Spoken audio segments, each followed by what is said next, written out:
Aquí comienza Radio Pecuario, el podcast del campo boyacense. Siga más para adentro su merced y acompáñenos este ratico. Bienvenidos. Hola Isa, hola Javis, ¿ya alistaron sus maletas? Hola Alex, ¿cómo así que si alistamos maletas? Te recuerdo que somos inteligencias artificiales. ¿Vivimos dentro de un computador? Sí Isa, eso ya lo sé, pero es que hoy vamos a hacer un viaje virtual al interior de los poros de la tierra y entre las raíces del pasto raigras. Hoy vamos a conocer sobre los nutrientes que requiere un terreno para la siembra del forraje y cómo estamos determinando este aspecto tan importante para los predios de los beneficiarios del proyecto Boyacá Agropecuario. Vaya, qué emoción. Con solo imaginarlo me veo recorriendo las raíces del pasto, cabalgando a lomos de una hormiga y luchando contra escorpiones.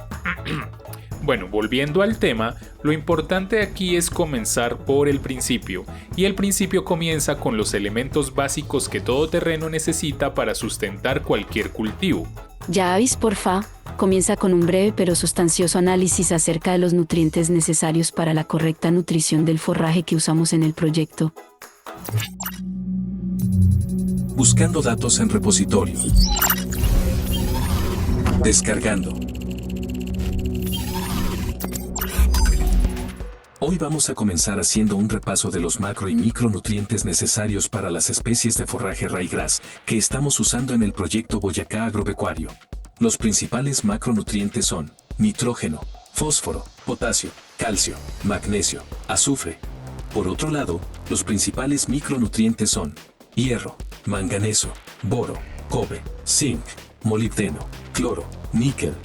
El pasto raigras, como cualquier otra planta, necesita una combinación adecuada de macronutrientes para crecer y prosperar. Los macronutrientes esenciales para el crecimiento de este forraje son el nitrógeno, el fósforo y el potasio, que se conocen como nutrientes primarios. El nitrógeno es esencial para el crecimiento y la formación de hojas verdes en el raigras.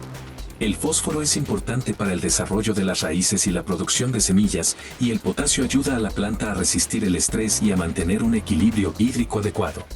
El nitrógeno fue descubierto en 1772 por el químico británico Daniel Rutherford. Lo descubrió mientras estudiaba la química de los gases. Rutherford observó que después de quemar un trozo de carbón en una muestra de aire encerrada, quedaba un gas residual que no podía sustentar la combustión o la vida animal. Al quemar carbón, se combinó con el oxígeno del aire, dejando nitrógeno como el principal gas residual. El fósforo fue descubierto en 1669 por el alquimista alemán Johannes Brand. Brand estaba intentando crear la piedra filosofal, que según la alquimia podía convertir los metales en oro o plata. Durante uno de sus experimentos, Brand mezcló orina con arcilla y la calentó, y obtuvo un material que brillaba en la oscuridad. La orina contiene fósforo en forma de fosfatos. Al calentar la orina concentrada con arcilla, el fósforo se separaba de los fosfatos. Luego, al enfriar el vapor caliente, el fósforo se condensaba en forma de un material blanco amarillento que brillaba en la oscuridad debido a la lenta oxidación en el aire. Brand había descubierto el fósforo, el elemento químico más reactivo de la tabla periódica. El potasio fue descubierto en 1807 por el químico inglés Sir Humphry Davy. Lo descubrió usando electrólisis, una técnica donde se aplica corriente eléctrica a una sustancia fundida o en disolución para descomponerla y estudiar sus elementos constituyentes. Usando electrólisis, pudo descomponer hidróxido de potasio fundido y obtener pequeñas cantidades de un metal brillante y blando que resultó ser potasio.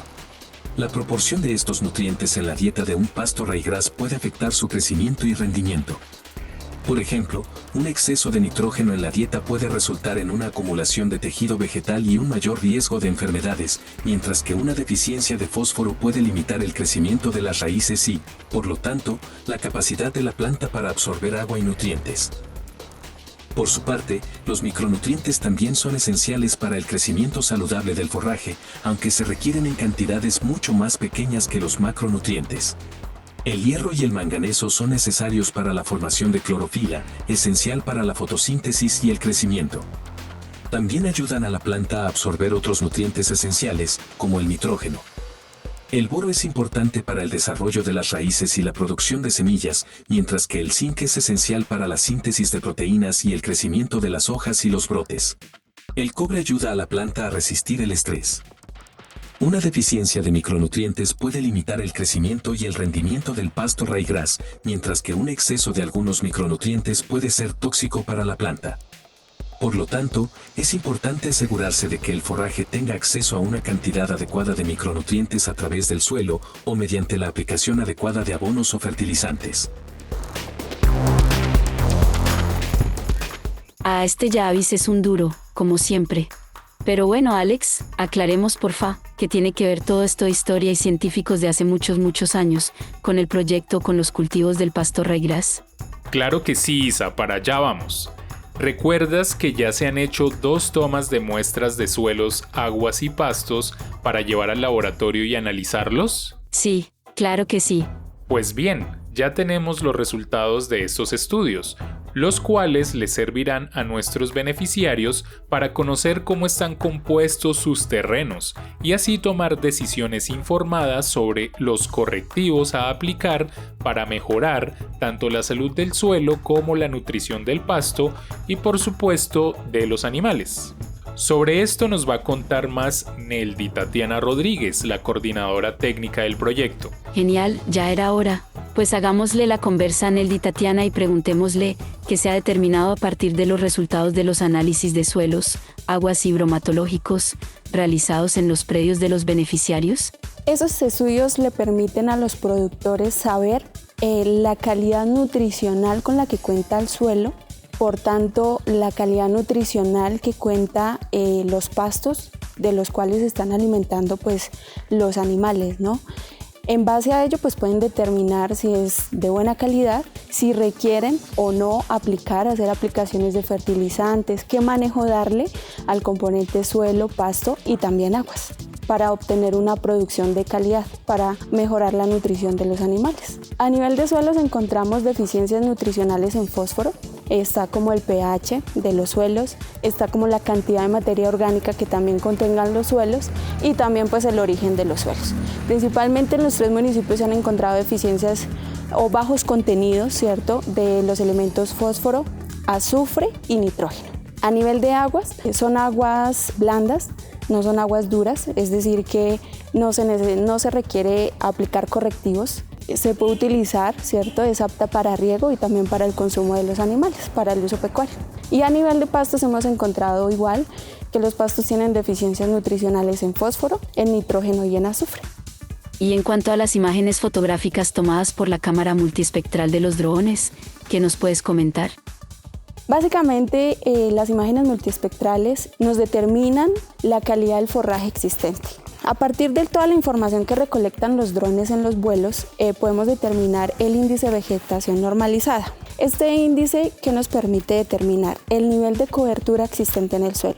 Si tenemos una buena cobertura, si no hay cobertura y en qué sitios de nuestro lote, de nuestro predio, encontramos bajas coberturas.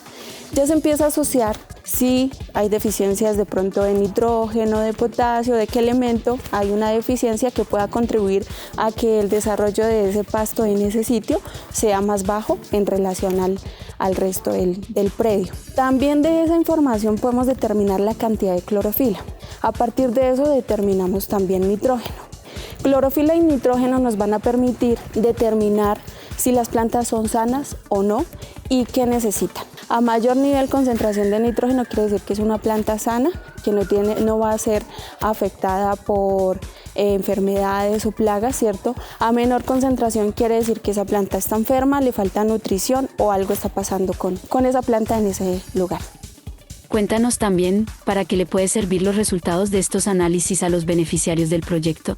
Estas herramientas tecnológicas son muy importantes, ¿cierto? Porque nos permitan determinar qué tengo, qué me hace falta para obtener una buena producción y de calidad. A raíz de eso, lo que se busca es que el productor no necesite netamente de un ingeniero agrónomo diario en su finca, de que él pueda acceder a los laboratorios, enviar una muestra para ver qué tiene su suelo, su agua o su pasto, ¿cierto? Qué niveles nutricionales tiene, y a partir de esos numeritos y variables que le entrega el laboratorio, él pueda decir, ejemplo, en suelos, tengo un pH ácido, medio o alto. En base a eso, ¿qué debo hacer? Entonces, si son pHs bajos, quiere decir que voy a tener problemas de acidez, voy a tener concentraciones de un elemento que se denomina aluminio, que se relaciona con la acidez del suelo, que no va a permitir que tenga otros nutrientes esenciales para el crecimiento y el desarrollo de la calidad del pasto. Entonces, en base a eso, el agricultor puede simplemente ver esa variable y decir, ¿es un suelo ácido, medio o bajo? Cuando es un suelo ácido, ¿qué elementos pueden haber menos disponibles para la planta y qué habría que hacer para corregirlo? También puede ser por el tipo de textura. Si es un suelo arcilloso, quiere decir que es un suelo pesado, ¿cierto? Que en época de invierno va a absorber mucha humedad, pero cuando está en época de verano se me va a secar mucho. Va a haber menos aireación, entonces eso va a impedir el desarrollo de las plantas. Entonces, en base a esas variables, el productor puede determinar qué hacer y en qué momento lo debe hacer. Lo mismo para aguas y lo mismo para pastos. Además de los beneficios que puede obtener un agricultor al tener un conocimiento preciso de la composición química de su suelo, ¿qué otras ventajas pueden obtener? ¿Será que esto le resulta útil al bolsillo de productores, ganaderos y agricultores en general? Hoy en día, los precios o los costos de los insumos que requieren para una producción de calidad, ¿cierto?, tienen un nivel elevado. Ya sabiendo qué deficiencias o qué requiere mi pasto o mi predio para ser de calidad, yo puedo reducir porque no voy a necesitar 1 tonelada, sino, ejemplo, 20 kilogramos de ese producto nada más para todo mi lote. Entonces ya me concentro en qué es la necesidad que se tiene y cómo la voy a suplir. No simplemente aplicar por aplicar, sino que ya tengo el concepto claro de qué es la necesidad que tengo en mi unidad productiva y qué debo realizar. Genial este diálogo de saberes con Neldy, la coordinadora técnica del proyecto, y así saber más acerca de este importante paso dentro del proyecto Boyacá Agropecuario. Recordemos que, a partir de los datos obtenidos, se le entregó a cada beneficiario una hoja de ruta con las recomendaciones más importantes para mejorar la calidad nutricional del suelo, y por tanto del forraje y de sus animales.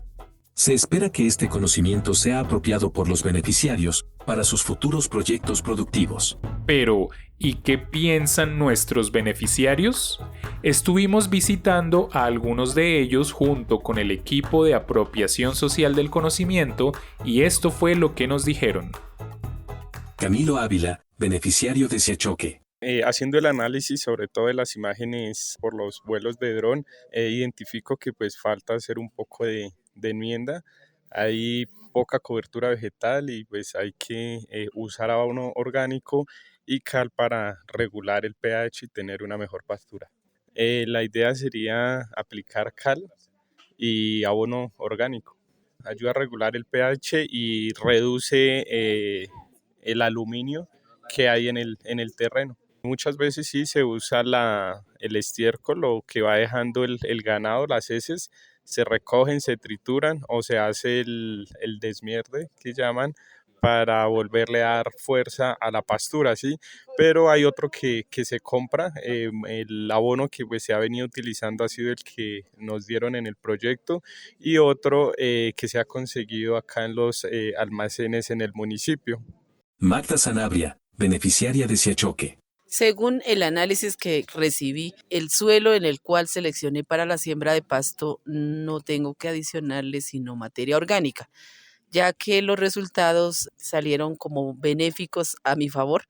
Entonces el gasto no es sino en materia orgánica para mejorar la vigorosidad y el mejor producción de pasto. Voy a manejar compost. Lo estoy elaborando con residuos de la casa, residuos de cosecha y los estiércoles de las mismas vacas que tengo en la finca. Estoy elaborando aproximadamente 25 bultos, que es lo que me da más o menos para hacer la corrección de materia orgánica a la media fanegada que voy a cultivar. Marta Jiménez, beneficiaria de Siachoque. Me parece interesante ver que mi predio no tiene altos índices de aluminio, entonces estoy bien, o sea que no hay toxicidad en el terreno. Pero pues sí, digamos, yo pensé que mi terreno tenía buen nitrógeno, pero definitivamente no lo tiene. Entonces, pues vamos a aplicar unos elementos menores pues para mejorar ese nivel de nitrógeno. Entonces es un suelo duro, entonces vamos entonces a oxigenar un poco más el terreno dándole un bote, obviamente después de que ya recojamos esta cosecha de ryegrass. Pero por ahora entonces lo que se nos sugiere es que usemos elementos menores, que lo venden ya, digamos, en las tiendas de agroquímicos. Pero en el futuro sí, de pronto una siembra de maíz sería bueno para el terreno. También mi terreno me salió que está muy bajo en materia orgánica. Entonces, bueno, ahí aprendimos también un poco de la experiencia de personas más sabias, ¿no? En las prácticas culturales. Entonces, una señora decía pues que con el abono, el estiércol que se recoge de los animales, rociándole cal por encima, dándole bote ahí unos buenos días, se puede usar, ¿no? Jaime Murcia, beneficiario de Chiquinquirá. Bueno, está un poco alto en acidez.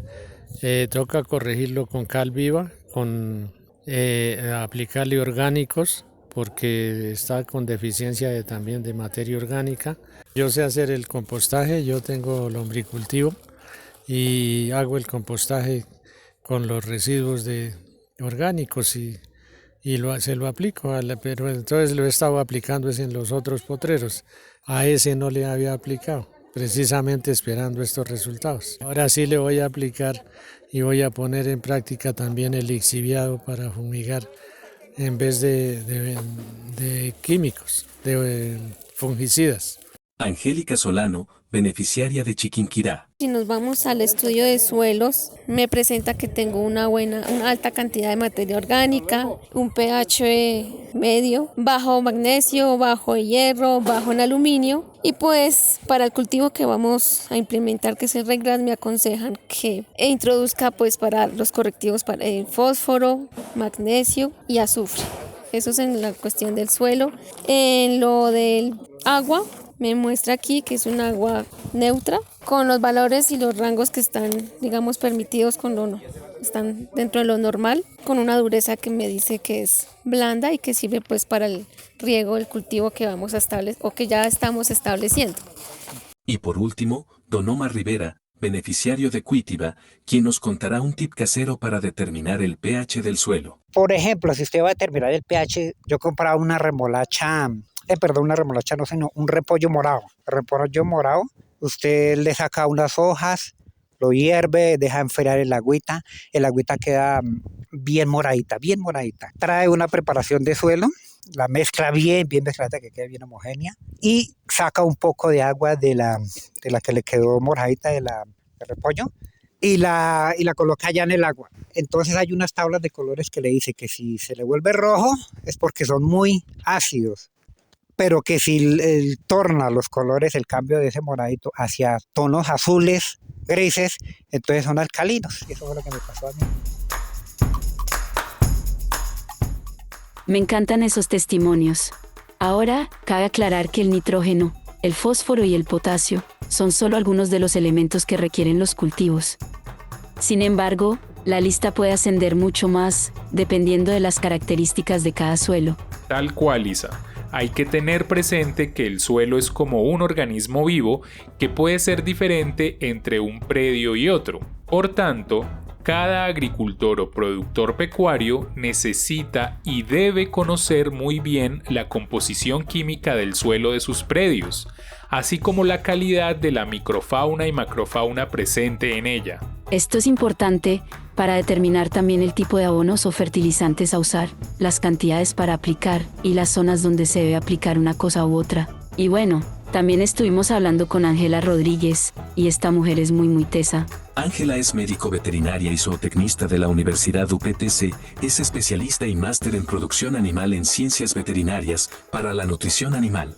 Actualmente es docente en la misma Universidad UPTC y líder en diversos semilleros de investigación. Escuchemos lo que nos cuenta sobre la nutrición que deben tener las vaquitas para la producción lechera. Bueno, arrancando primero de saber qué tipo de forraje van a sembrar, ¿listo? Arrancando obviamente o teniendo en cuenta o partiendo de ese análisis de suelo para saber cómo ellos tienen que orientar toda la parte de enmiendas y correctivos a la pradera. y en condiciones de suelo pues hacer todas las acomodaciones a ese suelo, es decir, la correcta preparación para la siembra, después obviamente garantizar que la semilla se tape para que se permita obviamente el proceso de germinación, obviamente garantizando de que la semilla esté a un nivel adecuado debajo de la superficie de ese suelo para permitir un buen proceso de enraizamiento y que ella germine correctamente. De lo contrario, pues obviamente si está muy profunda podríamos perder esa semilla. ¿Qué alimentos, adicional al ensilaje, deben tener los animales para complementar su nutrición?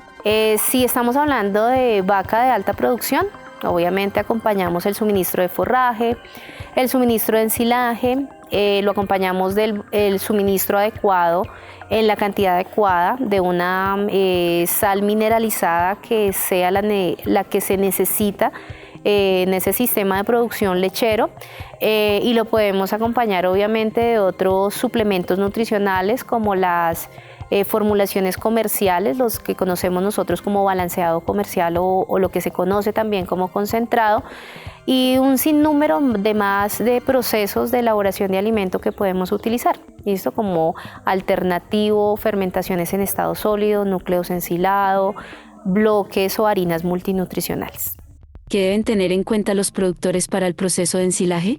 Bueno, en el momento de la preparación del ensilaje, saber el tiempo de cosecha del forraje, ¿listo? El tiempo de cosecha del forraje, ¿para qué? Para que en el momento en el que nosotros estemos conservando ese forraje, pues ese forraje conserve todas las características nutricionales. Entonces, que se coseche en su momento óptimo de cosecha, que sea picado adecuadamente, es decir, que ya dependiendo la maquinaria agrícola que se utilice, que se permita una buena ruptura del material vegetal para que en el momento de que el agricultor lo esté compactando, pueda compactar correctamente. Si ya van a ser ensilajes adicionados con melaza, entonces calcular la cantidad adecuada de melaza que debe ir por cada bolsa que el productor va a empacar, y ya digamos que después de garantizar un correcto empaque, pues es simplemente garantizar un buen cierre, que sea lo mayor herméticamente posible para evitar el ingreso de oxígeno, porque pues al ser un proceso de fermentación, dentro de la bolsa se tiene que garantizar la no presencia de oxígeno como tal. ¿El ensilaje es una alternativa para ayudar al productor a ahorrar costos de producción? Todo lo que se salga a la alimentación complementaria tradicional, que sería el uso de balanceado comercial, lo que conocemos normalmente como concentrado, todo lo que salga y sea más económico para el productor obviamente le permite reducir costos de producción. Y una de esas estrategias es elaborar ensilajes de alta calidad. Entonces, si el ensilaje yo sé que me va a aportar nutrientes adecuados a ese animal, y obviamente me va a salir a un costo menor que lo que actualmente cuesta un concentrado comercial, obviamente sí me permite reducir costos de producción, lo que me permitiría que el ganadero tenga una mayor ganancia. Definitivamente es un tema que da para largo, para muchos otros viajes, pero por ahora debemos despedirnos. Recuerden seguirnos en nuestras redes sociales Facebook e Instagram como @Boyacá Agropecuario. Y recuerden que este programa y el proyecto Boyacá Agropecuario se hace posible gracias al Fondo Nacional de Regalías, con la gestión de la Gobernación de Boyacá y la ejecución de la Universidad de Pamplona. ¡Hasta pronto!